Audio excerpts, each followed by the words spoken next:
SSLC biology 1, 2, 3 അധ്യായങ്ങൾ കഴിഞ്ഞ വീഡിയോയിൽ നമ്മൾ പരിചയപ്പെട്ടു ചർച്ച ചെയ്തു.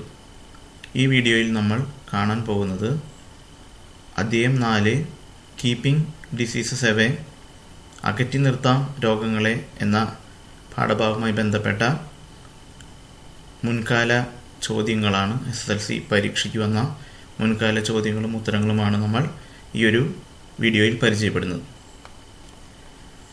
ആദ്യമായി 2017 മോഡൽ എക്സാമിനേഷൻ വന്ന ഒരു ചോദ്യമാണ്. Given below are certain communicable diseases. തന്നിരിക്കുന്നത് ഡെങ്കിപ്പനി, ക്ഷയം അഥവാ ട്യൂബർക്കുലോസിസ്, അത്ലറ്റസ് ഫുട്ട്, ഫൈലേറിയാസിസ് അഥവാ മന്ത്, റിംഗ്വേം അഥവാ വട്ടച്ചോറി എന്നിവയാണ്. ഇതിൽ പുസ്തകം മാറുന്നതിന് മുമ്പുള്ള പുസ്തകം ടെക്സ്റ്റ് ബുക്ക് ആയിരുന്നതുകൊണ്ട് ഡെങ്കി ഫീവർ തന്നിട്ടുണ്ട്. പുതിയ ടെക്സ്റ്റ് ബുക്കിൽ അതിനെപ്പറ്റി പറയുന്നില്ല ഡെങ്കിപ്പനി, എങ്കിലും നമുക്ക് പരിചിതമായ രോഗം തന്നെയാണത്. Identify the disease that are caused by fungi.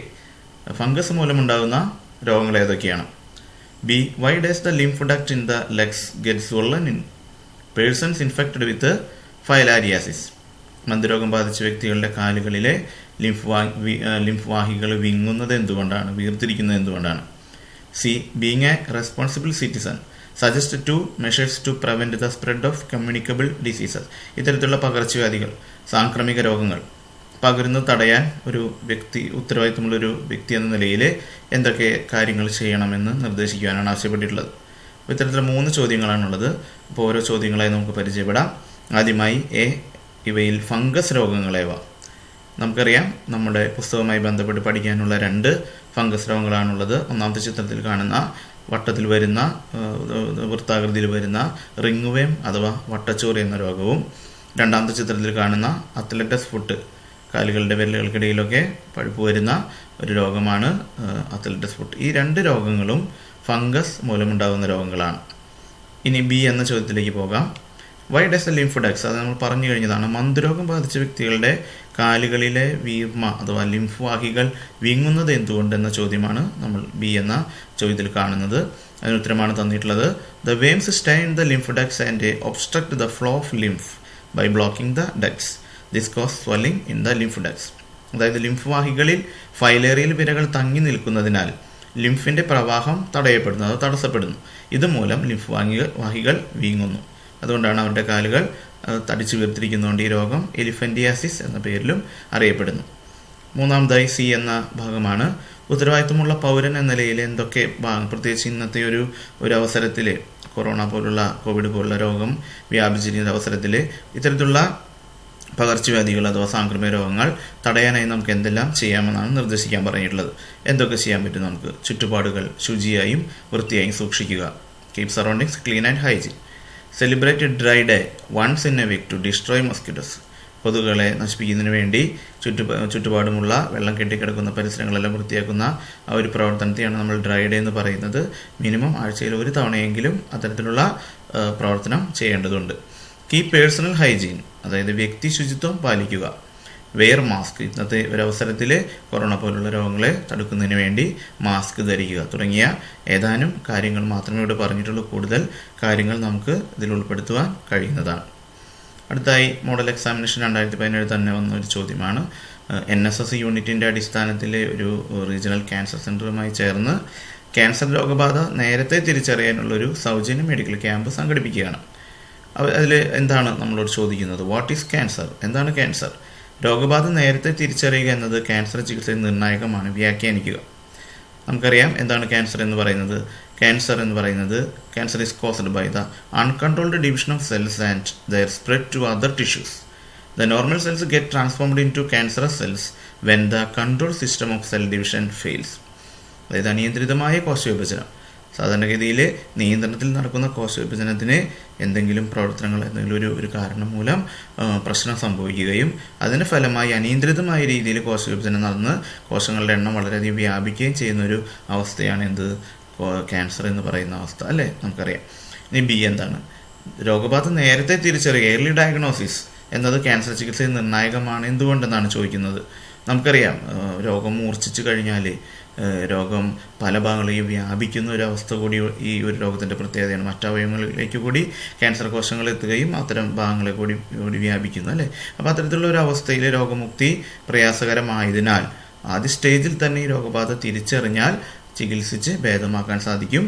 പിന്നീടുള്ള സെക്കൻഡറി സ്റ്റേജുകൾ കഴിഞ്ഞുണ്ടാകുന്ന അവസ്ഥ പിന്നീട് നമുക്ക് ചികിത്സിച്ച് ഭേദമാക്കാൻ സാധിക്കാതിരിക്കുകയും മരണം സംഭവിക്കുകയും ചെയ്യും. അതുകൊണ്ടാണ് എന്ത് പറയുന്നത്, ഏറ്റവും നേരത്തെ തന്നെ രോഗബാധ കണ്ടെത്തി തിരിച്ചറിയുക. അതിനാണ് ഇത്തരത്തിലുള്ള ക്യാമ്പുകളെല്ലാം സംഘടിപ്പിക്കുന്നത്. അടുത്ത ചോദ്യം SLC എക്സാമിനേഷൻ 2015 വന്നൊരു ചോദ്യമാണ്. Cancer is one of the deadliest disease in the world today. Write down any 4 ways in which normal cells can turn into cancer cells. B. What are the methods used to treat cancer? ഒന്ന്, എങ്ങനെയാണ് സാധാരണ കോശങ്ങൾ cancer കോശങ്ങളായി മാറുന്നത്? അതിനുള്ള ഏതെങ്കിലും 4 കാരണങ്ങൾ. രണ്ടാമത്തെ ചോദ്യത്തിൽ പറയുന്നത് ക്യാൻസർ ചികിത്സയ്ക്ക് ഉപയോഗപ്പെടുന്ന മാർഗങ്ങൾ ഏതെല്ലാമാണ്. പല കാരണങ്ങൾ മൂലമാണ് ക്യാൻസർ ഉണ്ടാകുന്നത്, അല്ലെങ്കിൽ സാധാരണ കോശങ്ങൾ ക്യാൻസർ കോശങ്ങളായി മാറുന്നത്. അതിൽ പ്രധാനപ്പെട്ട ഘടകങ്ങളാണ് എൻവയോൺമെൻറ്റൽ ഫാക്ടേഴ്സ് അഥവാ പരിസ്ഥിതി ഘടകങ്ങൾ, സ്മോക്കിംഗ് അഥവാ പുകവലി, റേഡിയേഷൻസ് അഥവാ വികിരണങ്ങൾ, വൈറസ് അഥവാ ഹെറിഡിറ്ററി ഫാക്ടേഴ്സ് അഥവാ പാരമ്പര്യ ഘടകങ്ങൾ. ഇനി എങ്ങനെയെല്ലാം നമുക്കിത് ട്രീറ്റ് ചെയ്യാം, ചികിത്സിക്കാം? 3 രീതികളാണ് ഇവിടെ പറയുന്നത്. സർജറി അഥവാ ശസ്ത്രക്രിയ, കീമോതെറാപ്പി അഥവാ രാസചികിത്സ, രാസവസ്തുക്കൾ ഉപയോഗിച്ചുള്ള ട്രീറ്റ്മെൻറ്റ്, ദെൻ റേഡിയേഷൻ തെറാപ്പി, വികിരണങ്ങൾ ഉപയോഗിച്ചുള്ള ട്രീറ്റ്മെൻറ്റ്. ഇങ്ങനെയുള്ള 3 രീതികളാണ് ഇതിൻ്റെ ചികിത്സയ്ക്കായി ഉപയോഗിക്കുന്നത്. ഓക്കെ, അടുത്തതായി SLC മോഡൽ എക്സാമിനേഷൻ 2018 വന്ന സസ്യരോഗങ്ങളുമായി ബന്ധപ്പെട്ട ഒരു ചോദ്യമാണ്. അതിൽ തന്നിരിക്കുന്നത് മെയിൻ ഹെഡിങ്ങായി തന്നിരിക്കുന്ന ഒരു സസ്യരോഗങ്ങൾ എന്ന് പറയുന്ന ഒരു ഭാഗം കാണാം. അതിന് 3 ഭാഗങ്ങളായി തിരിച്ചിരിക്കുന്നു. എന്താണ്, രണ്ടാമത്തെ തന്നിട്ടുണ്ട് വൈറസ് ആണ്, സി എന്ന ഭാഗം. അപ്പോൾ ഒരേ ലെവലിൽ വരുന്ന 3 ഭാഗങ്ങളാണ് കാണുന്നത്. അതിൽ വൈറസ് എന്ന ഭാഗം മാത്രമേ തന്നിട്ടുള്ളൂ. അപ്പോൾ നമുക്കത് മനസ്സിലാക്കിയെടുക്കാം. 3 രോഗകാരികളായിരിക്കും ആ ലെവലിൽ വന്നിട്ടുള്ളത്. ഇനി ആ രോഗകാരികൾ ഓരോന്നും വരുത്തുന്ന രോഗങ്ങൾ ക്ലൂ ആയി തന്നിട്ടുണ്ട്. എന്ന് പറയുന്ന രോഗകാരി വരുന്ന രോഗം പാഡിയിലെ അഥവാ നെല്ലിലെ ബ്ലൈറ്റ് രോഗമാണ്. നമുക്ക് ചിന്തിച്ചെടുക്കാവുന്നതാണ്. വൈറസ് പയർച്ചെടിയിൽ അഥവാ പീയിൽ വരുത്തുന്ന രോഗം എന്താണെന്നാണ് ബി ചോദിച്ചിരിക്കുന്നത്. സി എന്ന ഭാഗത്ത് രോഗകാരിയുടെ പേര് തന്നിട്ടില്ല. അതുപോലെ തന്നെ ബഡ് റോട്ട് അഥവാ കൂമ്പ് ചീയൽ എന്ന രോഗമാണ് തന്നിട്ടുള്ളത്. ഏത് സസ്യത്തിനാണ് ആ രോഗം വരുന്നത്? ഇങ്ങനെ 4 ചോദ്യങ്ങളാണ്. 2 രോഗകാരികളെയും, മൂന്നാമതായി ഒരു ചെടിയിൽ വൈറസ് വരുന്ന രോഗം എന്താണെന്നും, പിന്നീട് കൂമ്പ് ചീയൽ അഥവാ ബഡ് റോട്ട് എന്ന് പറയുന്ന രോഗം ഏത് സസ്യത്തിനാണ് വരുന്നത് തുടങ്ങിയ ചോദ്യങ്ങളാണ്. നമുക്കിതെല്ലാം ഒരുമിച്ച് ക്രോഡീകരിക്കാം. സസ്യരോഗങ്ങൾ 3 ജീവികളാണ് സസ്യരോഗങ്ങൾ ഉണ്ടാക്കുന്നത്. ബാക്ടീരിയ, രണ്ടാമതായി വൈറസ് ആൻഡ് ഫംഗസ്. ഈ 3 ജീവികളാണ് സസ്യങ്ങളിൽ രോഗങ്ങൾ ഉണ്ടാക്കുന്ന സൂക്ഷ്മജീവികൾ.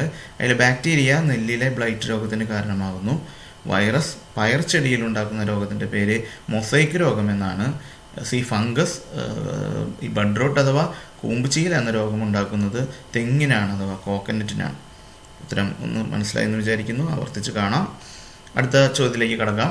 SLC മോഡൽ എക്സാമിനേഷൻ 2018 വന്ന മറ്റൊരു ചോദ്യമാണ്. ഒരു രക്തകോശത്തിൻ്റെ ഒരു മാറ്റമാണ്, ബ്ലഡ് സെല്ലിൻ്റെ മാറ്റമാണ് അവിടെ തന്നിട്ടുള്ളത് RBCയുടെ. Which disease is indicated by the structural change of RBC? ഈ RBCക്ക് ഇങ്ങനെയുള്ള രൂപമാറ്റം, ചുരുണ്ടിരിക്കുന്ന രൂപമാറ്റം വരുത്തുന്നത് ഏത് രോഗവുമായി ബന്ധപ്പെട്ടാണ്? Explain the cause of this disease. നമ്മൾ പഠിച്ചതാണ്. ഒരു ജനിതക രോഗത്തെക്കുറിച്ചാണ് ഇവിടെ പറയുന്നത്. എന്താണ് രോഗത്തിൻ്റെ പേര് നമുക്കൊന്ന് നോക്കാം. Sickle cell anaemia. സിക്കിൾ എന്ന് പറഞ്ഞാൽ അരിവാൾ എന്നാണ് അർത്ഥം. രക്തകോശങ്ങൾ, ചുവന്ന രക്താണുക്കൾ അരിവാൾ പോലെ മാറുന്ന ഒരു രോഗാവസ്ഥയാണ് സിക്കിൾ സെൽ അനീമിയ. അതൊരു ജനിതക രോഗമാണ്. എങ്ങനെയാണ് സംഭവിക്കുന്നത്? The defects in genes cause deformities in the sequencing of amino acids which are the building blocks of haemoglobin. As a result of this the structure of haemoglobin changes. എന്താണ് സംഭവിക്കുന്നത്? ജീനുകൾക്ക് വൈകല്യം സംഭവിക്കുന്നു. അതായത് ജനിതക രോഗമാണ്. ജനിച്ചു വരുന്ന ഒരു കുട്ടിയിലെ ജീനുകളിൽ മാറ്റം സംഭവിച്ചിട്ടുണ്ട്. ആ ജീനുകൾ എന്തിന് കാരണമാകുന്നു? ഹീമോഗ്ലോബിൻ്റെ നിർമ്മാണ ഘടകങ്ങളായ അമിനോ ആസിഡുകൾ. അതായത് ഹീമോഗ്ലോബിൻ എന്ന് പറയുന്നത് ഹീം പ്ലസ് ഗ്ലോബിനാണ്. അയണും ഗ്ലോബിൻ എന്ന പ്രോട്ടീനും ചേർന്നാണ്. ഈ ഗ്ലോബിൻ നിർമ്മിച്ചിരിക്കുന്ന അമിനോ ആസിഡുകളിലെ ചില പ്രത്യേക ജീനുകളിലെ മാറ്റം മൂലം ശരിയല്ലാത്ത രീതിയിലുള്ള അമിനോ ആസിഡുകളാണ് ക്രമീകരണത്തിൽ ഉണ്ടാകുന്നത്. അത് ഹീമോഗ്ലോബിൻ്റെ ഘടനയിൽ ഒരു വൈകല്യമായി മാറുന്നു. അതിൻ്റെ ഫലമായി ഹീമോഗ്ലോബിനുകൾ ഉൾക്കൊള്ളുന്ന RBC അഥവാ ചുവന്ന രക്താണുക്കളുടെ ഘടന അരിവാള് പോലെ വളയുന്നു. അതുപോലെ പല പ്രശ്നങ്ങളും ഉണ്ടാകുന്നു.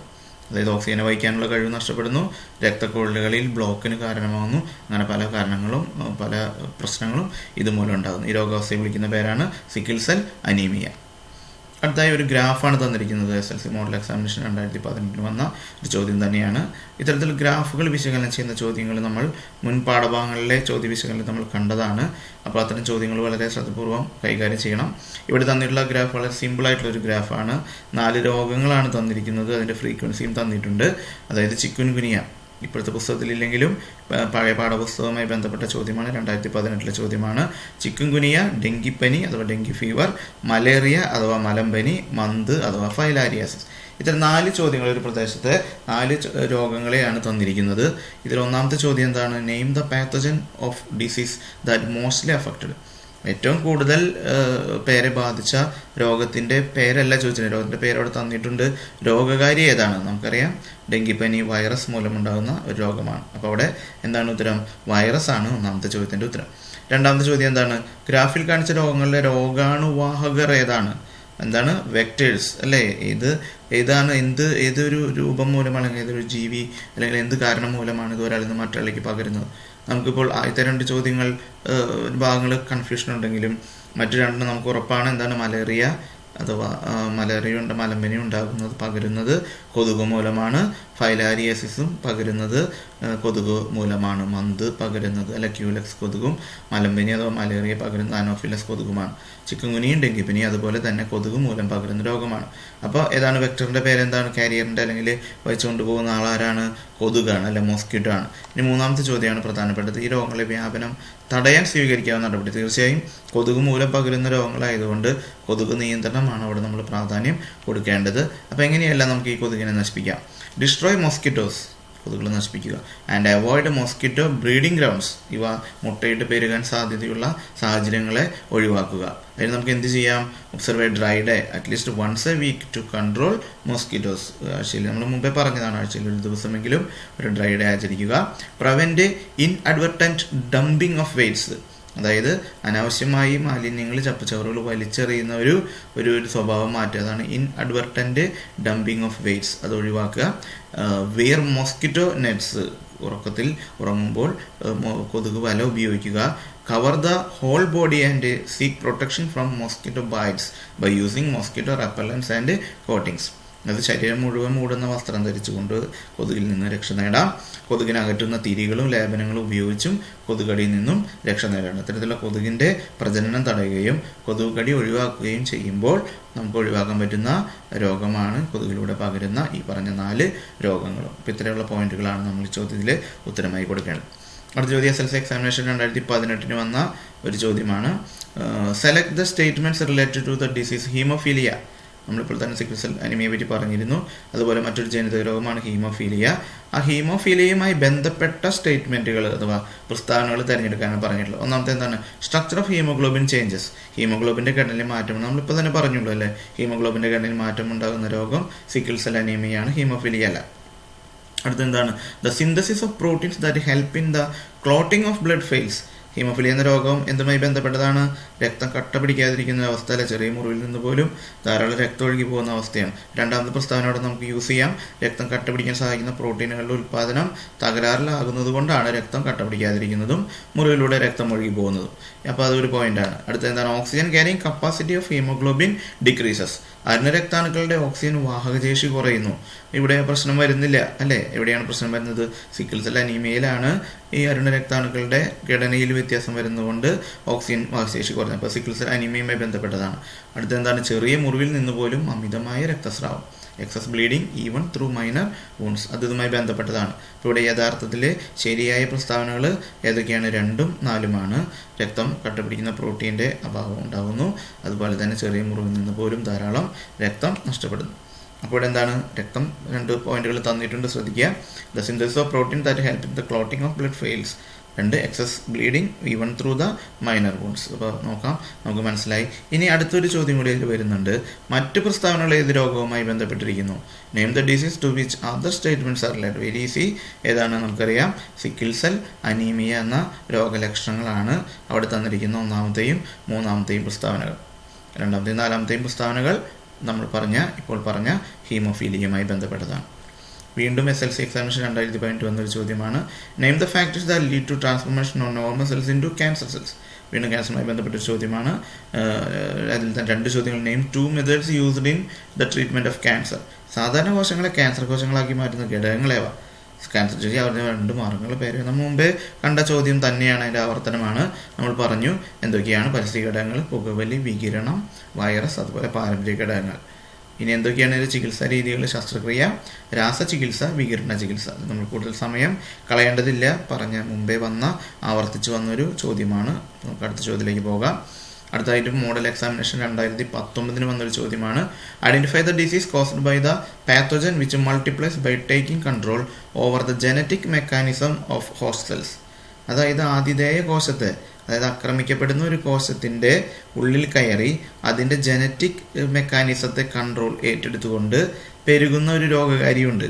ആ രോഗകാരി മൂലമുണ്ടാകുന്ന രോഗങ്ങൾ തിരിച്ചറിയാനാണ് പറഞ്ഞത്. ഇവിടെ ഇംഗ്ലീഷ് മീഡിയം മലയാളം ചോദ്യത്തിൽ ചെറിയ പ്രശ്നം കാണാം. മലയാളം മീഡിയത്തിൽ കൃത്യമായി രോഗങ്ങൾ എന്ന് പറഞ്ഞിട്ടുണ്ടെങ്കിലും ഇംഗ്ലീഷ് മീഡിയം ക്വസ്റ്റ്യൻ പേപ്പറിൽ ഡിസീസ് എന്നേ പറഞ്ഞിട്ടുള്ളൂ. അവിടെ ഒരു കൺഫ്യൂഷൻ ഇംഗ്ലീഷ് മീഡിയം കുട്ടികൾക്ക് ഉണ്ടാകാനുള്ള സാധ്യതയുണ്ട്.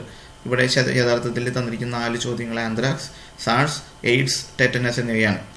ഇതിലെ മധ്യഭാഗത്തുള്ള 2 ഉത്തരങ്ങളും ഇതുമായി ബന്ധപ്പെട്ടതാണ്. സാഴ്സ് എന്ന് പറയുന്ന നമുക്ക് റെസ്പിറേറ്ററി സിൻഡ്രോമിന് നമ്മുടെ കൊറോണ വൈറസ് ഒരു തരം സാഴ്സ് വൈറസാണ്. അതുപോലെ എയ്ഡ്സ്, ഇത് രണ്ടും അല്ലേ, ഈ ആതിഥേയ കോശത്തിൽ കയറി, കോശസെല്ലിനുള്ളിൽ കയറി അതിൻ്റെ കൺട്രോൾ ഏറ്റെടുക്കുന്ന രോഗകാരി തീർച്ചയായും നമുക്കിപ്പോൾ ഈ ഒരു കാലഘട്ടത്തിൽ എല്ലാവർക്കും കൃത്യമായി തന്നെ അതിനെപ്പറ്റി കൂടുതലായി അറിയാമെന്ന് വിശ്വസിക്കുന്നു. വൈറസാണ്. വൈറസ് മൂലം ഉണ്ടാകുന്ന 2 രോഗങ്ങളാണ് സാഴ്സും എയ്ഡ്സും. അപ്പോൾ ഉത്തരം സാഴ്സും എയ്ഡ്സും ആണ്. ആന്ത്രാക്സും ടെറ്റനസും ബാക്ടീരിയ മൂലമുണ്ടാകുന്ന രോഗങ്ങളാണ്. ഓക്കെ, അപ്പോൾ സാഴ്സും എയ്ഡ്സുമാണ് ഇതിൻ്റെ ഉത്തരം. 2ഉം വൈറസ് മൂലമുണ്ടാകുന്ന രോഗങ്ങളാണ്. അടുത്തായി 2019 മോഡൽ എക്സാമിനേഷൻ വന്ന മറ്റൊരു ചോദ്യമാണ്. Analyse the following symptoms and identify the disease and pathogen in each. 2 രോഗലക്ഷണങ്ങൾ തന്നിട്ടുണ്ട്. അതിൻ്റെ ലക്ഷണങ്ങളും അതിൻ്റെ രോഗത്തിന് ഡിസീസ് ആൻഡ് പാത്തജൻ രോഗകാരി എന്നിവ തിരിച്ചറിയുക. ഒന്നാമത്തെ എന്താണ്? Round red blisters on skin spread through contact. നമ്മുടെ സ്പർശനത്തിലൂടെയും മറ്റും പകരുന്ന രോഗമാണ്. അതിൻ്റെ രൂപം വട്ടത്തിലുള്ള ചുവന്ന തടിപ്പ് അഥവാ തിണർപ്പാണ് ആയിട്ടാണ് കാണപ്പെടുന്നത്. 2 എന്താണ്? Obstruct lymph flow and സ്വെൽസ് lymph ducts spreads through mosquitoes. 2 clue ആണ് തന്നിരിക്കുന്നത്. ലിംഫ് പ്രവാഹം തടസ്സപ്പെട്ട് ലിംഫ് വാഹികൾ വീങ്ങുന്നു. അത് മാത്രമല്ല കൊതുകളുടെ പകരുന്ന ചോദ്യമാണ്. ഒന്ന് ചിന്തിച്ച് നോക്കൂ. 2 ഉത്തരം വളരെ എളുപ്പമാണ്. നമ്മൾ പഠിച്ച ഉത്തരങ്ങൾ തന്നെയാണ്. ഏതൊക്കെയാണ്? ഒന്നാമത്തെ ഏതാണ്? റിംഗ് വേം ആണ്, അല്ലെ വട്ടച്ചൊറി എന്നറിയപ്പെടുന്ന റിംഗ് വേം ഫംഗസ് മൂലമുണ്ടാകുന്നു. അടുത്തത് ഫൈലാരിയാസിസ് അഥവാ മന്താണ്. ഫൈലേറിയൽ വേം അഥവാ ഫൈലേറിയൽ വിരം മൂലമുണ്ടാകുന്നു. ശ്രദ്ധിക്കുക. അപ്പോൾ ഈ 2 ചോദ്യങ്ങളും വളരെ എളുപ്പത്തിൽ ഉത്തരം നൽകാൻ പറ്റുന്ന ചോദ്യങ്ങളാണ്. SLC മോഡൽ എക്സാമിനേഷൻ 2019 തന്നെ വന്നൊരു ചോദ്യമാണ് അടുത്തായി നമ്മൾ കാണുന്നത്. Right any 3 suitable concepts for a poster exhibition in connection with the awareness program on the topic prevention of communicable diseases. അതായത് സാംക്രമിക രോഗപ്രതിരോധം എന്ന വിഷയത്തിലുള്ള ബോധവൽക്കരണ പരിപാടിയിൽ പ്രദർശിപ്പിക്കുന്ന പോസ്റ്ററിൽ ഉൾപ്പെടുത്താവുന്ന 3 ആശയങ്ങൾ എഴുതുക. മുന്നേ നമ്മൾ ചർച്ച ചെയ്തൊരു കാര്യം തന്നെയാണ്. കൊറോണയുമായി ബന്ധപ്പെട്ട ഒരു പോസ്റ്റർ അവിടെ മാതൃകയായി തന്നിട്ടുണ്ട്. നമ്മൾ കണ്ടത് തന്നെയാണ്. Keep surroundings clean and hygiene, അതായത് ചുറ്റുപാടുകൾ ശുചിയായും വൃത്തിയായും സൂക്ഷിക്കുക. Celebrate dry day once in a week to destroy mosquitoes, കൊതുകുകളെ നശിപ്പിക്കുന്നതിനായി ആഴ്ചയിൽ ഒരിക്കലെങ്കിലും ഡ്രൈ ഡേ ആചരിക്കുക. കീപ് പേഴ്സണൽ ഹൈജീൻ, വ്യക്തിശുചിത്വം പാലിക്കുക. വെയർ മാസ്ക്, അതായത് മാസ്ക് ധരിക്കുക. ഇപ്പോൾ പ്രത്യേകിച്ച് കൊറോണയുമായി ബന്ധപ്പെട്ട് നമ്മൾ പറഞ്ഞതാണ്, വീണ്ടും പറയുന്നു. മാസ്ക് ധരിക്കുക കൂടി നമുക്ക് ഇത്തരത്തിലുള്ള സാംക്രമിക രോഗങ്ങളെ തടയുന്നതിന് സഹായിക്കുന്നു. അടുത്തത് SLC എക്സാമിനേഷൻ 2019 വന്നൊരു ചോദ്യമാണ്. Find out the fungal diseases from the following. Malaria, ringworm, filariasis, athlete's foot. 4 രോഗങ്ങളാണ് തന്നിട്ടുള്ളത്. മലമ്പനി, വട്ടച്ചൊറി, മന്ത്, അത്ലറ്റസ് ഫുഡ്. വളരെ സിമ്പിളായിട്ടുള്ള ഡയറക്റ്റ് ചോദ്യമാണ്. നമുക്കറിയാം ഫംഗസ് മൂലം വരുന്ന 2 രോഗങ്ങളാണ് ഇതിലുള്ളത്. റിംഗ്വേം അഥവാ വട്ടച്ചൊറിയും അത്ലറ്റസ് ഫുഡ് എന്ന രോഗവുമാണ്. അടുത്തായി SLC എക്സാമിനേഷൻ 2019 വന്ന മറ്റൊരു ചോദ്യമാണ്. Write the name of pathogens and symptoms of the given diseases. 2 രോഗങ്ങളാണ് തന്നിരിക്കുന്നത്. മലേറിയ അഥവാ മലമ്പനി, ട്യൂബർക്ലോസിസ് അഥവാ ക്ഷയം. രോഗകാരിയും ലക്ഷണവുമാണ് നമ്മൾ കണ്ടെത്തേണ്ടതായി പറഞ്ഞിട്ടുള്ളത്. വിശദമായി നോക്കാം. മലേറിയ അഥവാ മലമ്പനിയുടെ രോഗകാരി പ്ലാസ്മോഡിയം എന്ന പ്രോട്ടോസോവയാണ്. ലക്ഷണങ്ങൾ: high fever with shivering and profuse sweating, headache, vomiting, diarrhoea, anaemia extra. അതായത് വിറയലോട് കൂടിയ പനി, അമിത വിയർപ്പ്, തലവേദന, ഛർദി, വയറിളക്കം, വിളർച്ച എന്നിവയാണ് മലമ്പനിയുടെ ലക്ഷണങ്ങൾ. ഇനി ക്ഷയരോഗം വരുന്ന ഒരു ബാക്ടീരിയയാണ് നമുക്കറിയാം. മൈക്കോ ബാക്ടീരിയം ട്യൂബർക്ലോസിസ് എന്നറിയപ്പെടുന്ന ബാക്ടീരിയയാണ്. ലക്ഷണങ്ങൾ loss of body weight, fatigue, persistent cough, അതായത് ശരീരത്തിന് ഭാരക്കുറവ് അനുഭവപ്പെടുന്നു, ക്ഷീണം അനുഭവപ്പെടുന്നു, സ്ഥിരമായ ചുമയുണ്ടാകുന്നു. അടുത്തായി 2019 സെൽസ് എക്സാമിനേഷൻ എന്ന മറ്റൊരു ചോദ്യമാണ്. Smoking harmfully affects internal organs. This is a general statement. Explain how smoking affects the brain, heart and lungs. പൊതുവെ പറയുന്നുണ്ടെങ്കിൽ ഓരോ അവയവങ്ങളെ, പ്രത്യേകിച്ച് മസ്തിഷ്കം, അതുപോലെ തലച്ചോറ്, ഹൃദയം, ശ്വാസകോശം എന്നിവയെ പുകവലി എങ്ങനെ ബാധിക്കുന്നു എന്ന് വിശദമാക്കാനാണ് ആവശ്യപ്പെട്ടിട്ടുള്ളത്. ടെക്സ്റ്റ് ബുക്കിൽ വളരെ വിശദമായി തന്നിട്ടുണ്ട്. മസ്തിഷ്കത്തെ സംബന്ധിച്ച് സ്ട്രോക്ക്, അഡിക്ഷൻ ടു നിക്കോട്ടിൻ, അതായത് പക്ഷാഘാതം, മസ്തിഷ്കത്തിനെ ബാധിക്കുന്ന പക്ഷാഘാതം, നിക്കോട്ടിനുള്ള വിധേയത്വം. ഇനി ലങ്സിനാണെങ്കിൽ ലങ് ക്യാൻസർ ഉണ്ടാകുന്നു, അതുപോലെ ബ്രോങ്കൈറ്റിസ് ഉണ്ടാകുന്നു, എംഫിസീമ എന്ന രോഗം ബാധിക്കുന്നു. ഇനി ഹൃദയത്തെ സംബന്ധിച്ച് ഹൈപ്പർ ടെൻഷൻ അഥവാ ഉയർന്ന രക്തസമ്മർദ്ദം, loss of elasticity of arteries, രക്തക്കുഴലുകളുടെ എലാസ്റ്റിസിറ്റി നഷ്ടപ്പെടുന്നു, അതുകൊണ്ട് ഇത് പൊട്ടുന്നതിനുള്ള സാധ്യത കൂടുന്നു. ഡിക്രീസ് ഇൻ ഫങ്ഷണൽ എഫിഷ്യൻസി, വ്യക്തിയുടെ ഹൃദയത്തിന്റെ പ്രവർത്തന ക്ഷമത കുറയുന്നു. അങ്ങനെ മൊത്തത്തിൽ ശരീരത്തിന്റെ എല്ലാ ഭാഗങ്ങളെയും ബാധിക്കുന്ന ഒരു ദുശീലമാണ് പുകവലി എന്ന് പറയുന്നത്. അടുത്തായി 2020 മോഡൽ എക്സാമിനേഷൻ വന്ന ഒരു ചോദ്യമാണ്. നമ്മുടെ ടെക്സ്റ്റ് ബുക്കിൽ തന്നിട്ടുള്ളത് തന്നെ ചേരുംപടി ചേർക്കുന്ന തരത്തിലുള്ള മാച്ച് ദ ഫോളോയിങ് ചോദ്യം അങ്ങോട്ടും ഇങ്ങോട്ടും മാറ്റി തന്നിരിക്കുകയാണ്. തന്നിരിക്കുന്ന രോഗങ്ങൾ ഹാർട്ട് അറ്റാക്ക്, ലൈഫ് സ്റ്റൈൽ ഡിസീസുകളാണ് തന്നിട്ടുള്ളതെല്ലാം. ഹാർട്ട് അറ്റാക്ക് അഥവാ ഹൃദയാഘാതം, fatty liver, stroke, hypertension. Stroke എന്ന് പറഞ്ഞാൽ പക്ഷാഘാതം നമ്മൾ പറഞ്ഞിരുന്നു. അതുപോലെ തന്നെ ഹൈപ്പർ ടെൻഷൻ എന്ന് പറഞ്ഞാൽ അമിത രക്തസമ്മർദ്ദം. നമ്മൾ ചേർക്കേണ്ട കാര്യങ്ങൾ തെറ്റി കൊടുത്തിരിക്കുകയാണ്. നമുക്കൊന്ന് നോക്കാം എന്തൊക്കെയാണ് നമുക്കിവിടെ തന്നിരിക്കുന്നത്. 5 ഓപ്ഷനാണ് തന്നിരിക്കുന്നത്. Deposition of excess fat in the liver, ലിവറിൽ കൂടുതൽ കൊഴുപ്പ് സംഭരിക്കുന്നു. Decrease in the diameter of arteries due to deposition of fat, fat വന്നടിഞ്ഞ് രക്തക്കുഴലുകളുടെ ധമനികളുടെ വ്യാസം കുറയുന്നു. ഡെഫിഷ്യൻസി ഓഫ് ഇൻസുലിൻ ഇറ്റ്സും മാൽ ഫങ്ഷൻ, ഇവിടെ നമുക്ക് നോക്കിയാൽ ഇൻസുലിനുമായി ബന്ധപ്പെട്ട ഡയബറ്റീസ് തന്നിട്ടില്ല, അതൊരു എക്സ്ട്രാ ഓപ്ഷനാണ്. ഈ rupture of blood vessels in the brain, മസ്തിഷ്കത്തിലെ രക്തക്കുഴലുകൾ പൊട്ടുന്നു, മസ്തിഷ്കം ബന്ധപ്പെട്ട രോഗി തന്നിട്ടുള്ളൂ. Block of blood flow due to deposition of fat in coronary artery, coronary എന്ന വാക്ക് കേൾക്കുമ്പോൾ തന്നെ നമുക്കത് മനസ്സിലാക്കാൻ സാധിക്കും, ഹൃദയത്തിലുള്ള രക്തക്കുഴലുകളാണ്, അത് ഹൃദയവുമായി ബന്ധപ്പെട്ടതാണെന്ന്. അപ്പോൾ കുറച്ചൊന്നും ചിന്തിച്ചാൽ നമുക്ക് എളുപ്പത്തിൽ മനസ്സിലാക്കാൻ അല്ലെങ്കിൽ ഉത്തരം കണ്ടെത്താൻ സാധിക്കുന്ന ഒരു ചോദ്യമാണെന്നാണ് തോന്നുന്നത്. ഓപ്ഷൻ തിരഞ്ഞെടുക്കുകയേ വേണ്ടൂ. അപ്പോൾ അതിൻ്റെ കൃത്യമായ ഉത്തരങ്ങളിലേക്ക് നമുക്ക് കടക്കാം. ഹാർട്ട് അറ്റാക്ക് അഥവാ ഹൃദയാഘാതം ഉണ്ടാകുന്നത് കൊറോണറി ധമനികളിൽ കൊഴുപ്പടിഞ്ഞ് രക്തപ്രവാഹം തടസ്സപ്പെടുന്ന ബ്ലോക്ക് ഉണ്ടാകുമ്പോഴുണ്ടാകുന്നതാണ് ഹൃദയാഘാതം. ഫാറ്റി ലിവർ, അവിടെ തന്നിട്ടുള്ള ലിവർ എന്ന ഓപ്ഷൻ തന്നെ അവിടെ കാണാം നമുക്ക്. Deposition of excess fat in the liver, കരളിൽ കൊഴുപ്പ് അടിഞ്ഞുകൂടുന്നതിന്റെ ഫലമായി ലിവറിൽ കൊഴുപ്പ് ഉണ്ടാകുന്ന ഒരു അവസ്ഥയാണ് ഫാറ്റി ലിവർ. സ്ട്രോക്ക് അഥവാ പക്ഷാഘാതം മസ്തിഷ്കത്തെ ബാധിക്കുന്നു. Rupture of blood vessels in the brain, മസ്തിഷ്കത്തിലെ രക്തക്കുഴലുകൾ പൊട്ടുന്നത് മൂലം ഉണ്ടാകുന്നു. ഹൈപ്പർ ടെൻഷൻ അഥവാ അമിത രക്തസമ്മർദ്ദം. Decrease in the diameter of arteries due to deposition of fat, കൊഴുപ്പടിഞ്ഞ് രക്തധമനികളുടെ വ്യാസം കുറയുന്നതിന്റെ ഫലമായി രക്തമർദ്ദം കൂടുന്ന അവസ്ഥയാണ് അമിത രക്തസമ്മർദ്ദം. അടുത്തായി SLC മോഡൽ എക്സാമിനേഷൻ എന്ന മറ്റൊരു ചോദ്യമാണ്. Diphtheria case confirmed in Calcutta എന്നാണ് ഇംഗ്ലീഷ് മീഡിയത്തിലെ ചോദ്യത്തിൽ കൊടുത്തിരിക്കുന്നതെങ്കിലും മലയാളം മീഡിയത്തിലെ യുവതിയിൽ ഡിഫ്തീരിയ രോഗം സ്ഥിരീകരിച്ചു എന്നാണ്. രണ്ടും ഒരു പത്രവാർത്തയായിട്ടാണ് തന്നിരിക്കുന്നത്. ചോദ്യം പ്രശ്നമല്ല. എന്താണ് ഇനി AB എന്ന് പറയുന്നത്? Identify the pathogen of disease indicated in the news. ഈ രോഗത്തിന് കാരണമായ രോഗകാരി കണ്ടെത്തണം.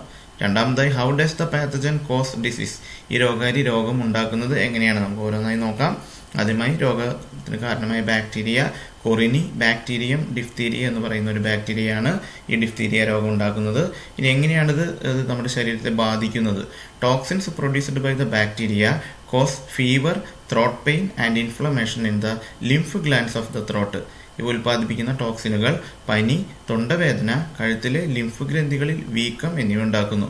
പിന്നീട് അത് കൂടുതൽ ഗുരുതരാവസ്ഥയിലേക്ക് പോകുന്നുണ്ടെങ്കിലും നമ്മുടെ ചോദ്യം അനുസരിച്ച് ഇത്രയും കാര്യങ്ങളാണ് നമുക്ക് പറയാനുള്ളത്. അടുത്തായി മോഡൽ എക്സാമിനേഷൻ തന്നെ വന്ന മറ്റൊരു ചോദ്യമാണ്. നോർമൽ സെൽസ് ക്യാൻസർ സെൽസായി മാറുന്ന, വീണ്ടും വീണ്ടും ആവർത്തിച്ചു വരുന്ന ചോദ്യങ്ങളാണ്. അതിൽ 2 കാരണങ്ങളാണ് തന്നിട്ടുള്ളത്. എൻവയോൺമെന്റൽ ഫാക്ടേഴ്സ് അഥവാ പരിസ്ഥിതി ഘടകങ്ങളും പാരമ്പരിക ഘടകങ്ങളും, ഹെറിഡിറ്ററി ഫാക്ടേഴ്സ് തന്നിട്ടുണ്ട്. പുറമെ 2, 3, 4 എന്നീ ഉചിതമായി പൂരിപ്പിക്കുക. അതായത് മറ്റു 2 കാരണങ്ങളാണ് ചോദിക്കുന്നത്. പിന്നെയുള്ള ചോദ്യം ക്യാൻസർ കോശങ്ങൾ സാധാരണ കോശങ്ങളിൽ നിന്ന് എങ്ങനെ വ്യത്യാസപ്പെട്ടിരിക്കുന്നു. രോഗബാധ നേരത്തെ തിരിച്ചറിയുന്നത് ക്യാൻസർ ചികിത്സയിൽ നിർണായകമാണെന്ന് പറയുന്നത് എന്തുകൊണ്ട്? നമ്മൾ കുറെ കണ്ട ഭാഗങ്ങൾ തന്നെയാണ് വീണ്ടും ചോദിച്ചിരിക്കുകയാണ്. ക്യാൻസർ സെല്ല് എങ്ങനെയാണ്, അതൊരു പ്രത്യേകതയുള്ള ചോദ്യമാണ്. നേരിട്ട് ടെക്സ്റ്റ് ബുക്കിൽ നിന്നും ചോദിക്കുമ്പോൾ കൺഫ്യൂഷൻ ഉണ്ടാക്കുന്ന ഒരു ചോദ്യമാണ്. സാധാരണ കോശങ്ങളും ക്യാൻസർ കോശങ്ങളും തമ്മിലുള്ള വ്യത്യാസം എന്താണ്? നമ്മൾ വ്യക്തമായി ആ ചോദ്യത്തിൽ നിന്ന് അല്ലെങ്കിൽ പാഠഭാഗത്ത് നിന്ന് കൃത്യമായി അത് മനസ്സിലാക്കി എഴുതേണ്ട ഒരു പ്രത്യേകത ചോദ്യത്തിനുണ്ട്. അപ്പോൾ ആദ്യത്തെ ഓപ്ഷൻ നമുക്ക് കാണാം. അതായത് തന്നിട്ടുള്ളതിന് പുറമേ ഉള്ള 3 കാര്യങ്ങളാണുള്ളത്. സ്മോക്കിംഗ് അഥവാ പുകവലി, റേഡിയേഷൻസ് അഥവാ വികിരണങ്ങൾ, വൈറസ്. ഇത്രയും കാര്യങ്ങളിൽ ഏതെങ്കിലും 2 എണ്ണമാണ് ചോദിച്ചിട്ടുള്ളതെങ്കിലും നമ്മളിവിടെ 3 പറഞ്ഞിട്ടുണ്ട്. അങ്ങനെ മൊത്തം 5 കാരണങ്ങൾ കൊണ്ടാണ് സാധാരണ കോശങ്ങൾ ക്യാൻസർ കോശങ്ങളായി മാറുന്നത്. രണ്ടാമതായി ചോദിച്ചിട്ടുണ്ട് എന്താണ് മറ്റു കോശങ്ങളിൽ നിന്നുള്ള വ്യത്യാസം. അതൊന്ന് ശ്രദ്ധിക്കണം, പ്രത്യേകിച്ചൊന്ന് നോട്ട് ചെയ്യേണ്ട ഭാഗമാണ്. Cancer cells are formed by the uncontrolled division of cells when the control system of cell division fails. അതായത് സാധാരണ കോശങ്ങളിൽ നോക്കിയുള്ള വ്യത്യാസം എന്താണ്? അൺകൺട്രോൾഡ് ഡിവിഷൻ മൂലം, അതായത് അനിയന്ത്രിതമായി ഉണ്ടാകുന്ന കോശങ്ങളാണ്. സാധാരണ കോശങ്ങൾ നിയന്ത്രിതമായി ഉണ്ടാകുന്നതാണ്. എന്നാൽ ക്യാൻസർ കോശങ്ങൾ കൺട്രോൾ നഷ്ടപ്പെടുമ്പോൾ, അതായത് കോശവിഭജനത്തിന്റെ കൺട്രോൾ അല്ലെങ്കിൽ നിയന്ത്രണം നഷ്ടപ്പെടുന്നത് മൂലം ഉണ്ടാകുന്ന പ്രത്യേകതരം കോശങ്ങളാണ്. രണ്ടാമതായി മറ്റു കോശങ്ങളെ അപേക്ഷിച്ച് they can spread to other tissues. അവയ്ക്ക് മറ്റ് കലകളിലേക്ക് കൂടി വ്യാപിക്കാനുള്ള കഴിവുണ്ട്. അവിടെയും എത്തി അവിടെ വീണ്ടും ക്യാൻസർ വരുത്താനുള്ള ഒരു കഴിവ് കൂടിയുള്ള കോശങ്ങളാണ് ക്യാൻസർ. ഇതാണ് പ്രധാനമായും സാധാരണ കോശങ്ങളിൽ നിന്ന് നോക്കിയുള്ള വ്യത്യാസം. മൂന്നാമതായിട്ട് എന്താണ്? എന്തുകൊണ്ടാണ്? നമ്മൾ പറഞ്ഞ ചോദ്യമാണ് അല്ലെ, എന്തുകൊണ്ടാണ് ആദ്യം തന്നെ കണ്ടെത്തി ചികിത്സിക്കണം എന്ന് പറയുന്നത് അല്ലെ. രോഗം മൂർച്ഛിച്ച അവസ്ഥയിൽ രോഗമുക്തി പ്രയാസകരമായതിനാൽ ഏറ്റവും നേരത്തെ രോഗബാധ തിരിച്ചറിയുക എന്നത് ക്യാൻസർ ചികിത്സയിൽ നിർണായകമാണ്. നമ്മൾ ചർച്ച ചെയ്ത കാര്യമാണ്. അടുത്തായി 2020 എക്സാമിനേഷൻ വന്നൊരു ചോദ്യമാണ്. Analyse the following statements related to certain diseases and give the reasons for each. എന്താണ്? ഒന്ന് ഹെപ്പറ്റൈറ്റിസിനെ കുറിച്ചാണ്. ആദ്യമായി നമ്മൾ ഹെപ്പറ്റൈറ്റിസുമായി ബന്ധപ്പെട്ടൊരു ചോദ്യം കാണുന്നത്. Dark yellow colour appears in white portions of the eyes and the nail. Hepatitis ഉള്ളവർക്ക് കണ്ണിന്റെ വെള്ളയിലും നഖത്തിലും കടുമഞ്ഞ നിറമുണ്ടാകുന്നു. എന്താണ് അതിന്റെ കാരണം? 2, in diphtheria ash coloured thick coating forms in the throat. തൊണ്ടയിൽ ഒരു ചാരനിറത്തിലുള്ള ഒരു കട്ടിയുള്ള ഒരു ആവരണം രൂപം കൊള്ളുന്നു. ഈ 2 കാരണങ്ങളാണ് ചോദിച്ചിരിക്കുന്നത്. നമുക്ക് ചിത്രത്തോടെ സഹായത്തോടു കൂടി നമുക്ക് കാണാം. ടെക്സ്റ്റ് ബുക്കിൽ 2 ചിത്രങ്ങളാണ് അവിടെ കൊടുത്തിട്ടുള്ളത്. ഹെപ്പറ്റൈറ്റിസ് ഉള്ള ഒരു വ്യക്തിയുടെ കണ്ണിലെ മഞ്ഞ നിറവും ഡിഫ്തീരിയ ബാധിച്ച ഒരു വ്യക്തിയുടെ തൊണ്ടയിലുള്ള കോട്ടിങ്ങും നമുക്ക് ഇവിടെ ചിത്രത്തിൽ കാണാൻ സാധിക്കും. ഒന്നാമതായി ഹെപ്പറ്റൈറ്റിസിനെ പറ്റി നമുക്ക് പറയാം. When the flow of the bile secreted by the liver is blocked. ലിവറിനെയാണ് ബാധിക്കുന്നത്. അതുകൊണ്ട് ലിവറിലുള്ള ഒഴുക്ക് നഷ്ടപ്പെടുമ്പോൾ an increase in the level of bile pigment called bilirubin. Bile എന്ന് പറയുന്നത് ലിവർ ഉൽപ്പാദിപ്പിക്കുന്ന ഒരു വസ്തുവാണ്. നമുക്കറിയാം, നമ്മൾ 1ാം ക്ലാസ്സിൽ പഠിച്ചിട്ടുണ്ട്. അപ്പോൾ ബിലിറുബിൻ്റെ ഒഴുക്ക് തടസ്സപ്പെടുമ്പോൾ ബിലിറുബിൻ ബ്ലഡിൽ അത് കാണപ്പെടുന്നു അല്ലേ, രക്തത്തിൽ അതിൻ്റെ അളവ് കൂടുന്നു. ഇത് എന്തിനുണ്ടാക്കുന്നു? This imparts dark yellow colour. എവിടേക്കാണ്? മ്യൂക്കസ് മെംബ്രെയിൻ അഥവാ ശ്ലേഷ്മസ്തരം, അതുപോലെ white portion of the eyes കണ്ണിലെ വെളുത്ത ഭാഗങ്ങൾ, ആൻഡ് ദ നെയിൽസ് നഖത്തിലും കടും മഞ്ഞ നിറം നൽകുന്നു. അപ്പോൾ ഈ ബിലിറുബിൻ്റെ സാന്നിധ്യം മൂലമാണ് ഈ മഞ്ഞ നിറം ഉണ്ടാകുന്നത്. രണ്ടാമതായി എന്തുകൊണ്ടാണ് ഒരു ചാരനിറത്തിലുള്ള ഒരു ആവരണം തൊണ്ടയിൽ ഉണ്ടാകുന്നത് ഡിഫ്തീരിയ ഉള്ളവർക്ക്? Cells in the mucus membrane which are destroyed by the toxins produced by the bacteria forms and ash coloured thick coating in the throat. Bacteria നിർമ്മിക്കുന്ന ടോക്സിനുകളാൽ നശിപ്പിക്കപ്പെട്ട ശ്ലേഷ്മാവരണത്തിലെ കോശങ്ങൾ 2-3 ദിവസങ്ങൾക്കകം കട്ടിയുള്ള ചാരനിറത്തിലുള്ള ഒരു ആവരണം തൊണ്ടയിൽ ഉണ്ടാക്കുന്നു. ഇതാണ് ഈ 2 ലക്ഷണങ്ങൾക്കുമുള്ള കാരണങ്ങൾ. അടുത്ത് 2020 കഴിഞ്ഞ ഈ ഒരു വർഷം വന്ന മറ്റൊരു ചോദ്യമാണ്. Analyse the following statement and answer the questions. Through haemophilia, haemophilia is not completely curable, temporary relief can bring in. ഒരു പുതുമയുള്ള ചോദ്യമാണ്. How temporary relief can bring in? Why complete cure is not possible? തന്നിരിക്കുന്ന പ്രസ്താവന വിശകലനം ചെയ്ത ചോദ്യങ്ങൾക്ക് ഉത്തരം എഴുതുക. പൂർണ്ണമായും ചികിത്സിച്ച് ഭേദമാക്കാനാവില്ലെങ്കിലും താൽക്കാലിക ശമനം ഉണ്ടാകാവുന്ന രോഗമാണ് ഹീമോഫീലിയ. താൽക്കാലിക ശമനം എങ്ങനെ സാധ്യമാകുന്നു? പൂർണ്ണമായും ചികിത്സിച്ച് ഭേദമാക്കാൻ കഴിയാത്തത് എന്തുകൊണ്ടാണ്? ആദ്യമായി എങ്ങനെയാണ് താൽക്കാലിക ശമനം കിട്ടുക? രക്തം കട്ടപിടിക്കുന്നത് തടയുന്ന തകരാറിലായ പ്രോട്ടീൻ ഏതെന്ന് കണ്ടെത്തി അത് കുത്തിവെച്ചാണ് രോഗത്തിന് താൽക്കാലിക ശമനം ഉണ്ടാകുന്നത്. അതായത് രക്തം കട്ടപിടിക്കാതിരിക്കാനുള്ള കാരണമായ ഒരു പ്രോട്ടീൻ അതിലുണ്ട്. ആ പ്രോട്ടീൻ്റെ ജനിതക തകരാറ് മൂലമാണ് രക്തം കട്ടപിടിക്കാത്തത്. ആ പ്രോട്ടീൻ കൃത്രിമമായി നമ്മളവരിൽ കുത്തിവയ്ക്കുകയാണ്. ആർട്ടിഫിഷ്യലി നമ്മൾ ഇഞ്ചെക്ട് ചെയ്യുമ്പോൾ ആ പ്രോട്ടീൻ്റെ കുറവ് പരിഹരിക്കപ്പെടുകയും സാധാരണഗതിയിൽ അമിതമായ രക്തപ്രവാഹം ഇല്ലാതെ രക്തം കട്ടപിടിക്കുകയും ചെയ്യുമ്പോൾ താൽക്കാലിക ശമനം. പക്ഷേ ഇത് എപ്പോഴും സാധ്യമായ കാര്യമല്ല എന്നുള്ളതാണ് ശ്രദ്ധിക്കേണ്ടത്. അടുത്തായിട്ട് എന്താണ്? ഇത് എന്തുകൊണ്ടാണ് പൂർണ്ണമായും ചികിത്സിച്ച് ഭേദമാക്കാൻ സാധിക്കാത്തത്? എന്തുകൊണ്ടാണ്? ജനിതക രോഗങ്ങൾ പൂർണ്ണമായും ഇപ്പോഴത്തെ അവസ്ഥയിൽ ഇപ്പോൾ ധാരാളം ഗവേഷണങ്ങൾ നടക്കുന്നുണ്ടെങ്കിലും ഈ പറയുന്ന തരത്തിലുള്ള ജനിതക രോഗങ്ങൾ, കുറച്ച് കോംപ്ലിക്കേറ്റഡ് ആയിട്ടുള്ള ജനിതക രോഗങ്ങൾ ഇപ്പോഴും പൂർണ്ണമായും ചികിത്സിച്ച് ഭേദമാക്കാൻ നമുക്ക് കഴിഞ്ഞിട്ടില്ല. അപ്പോൾ ഇത്രയും ചോദ്യങ്ങളാണ് നമ്മൾക്ക് ഈ പാഠഭാഗവുമായി ബന്ധപ്പെട്ട് നമുക്ക് ചർച്ച ചെയ്യേണ്ടി വന്നത്. മറ്റു പാഠഭാഗങ്ങളെ അപേക്ഷിച്ച് കുറച്ചുകൂടി സിമ്പിളായിട്ടുള്ള ചോദ്യങ്ങളാണ്, അല്ലെങ്കിൽ ചോദ്യങ്ങൾ കുറച്ച് കുറവാണെന്ന് നമുക്കറിയാം. അധികം ഭാഗങ്ങൾ വരുന്നില്ലെങ്കിലും പ്രധാനപ്പെട്ടതാണ്. നല്ല രീതിയിൽ തന്നെ പഠിക്കുക. എല്ലാവർക്കും നന്ദി.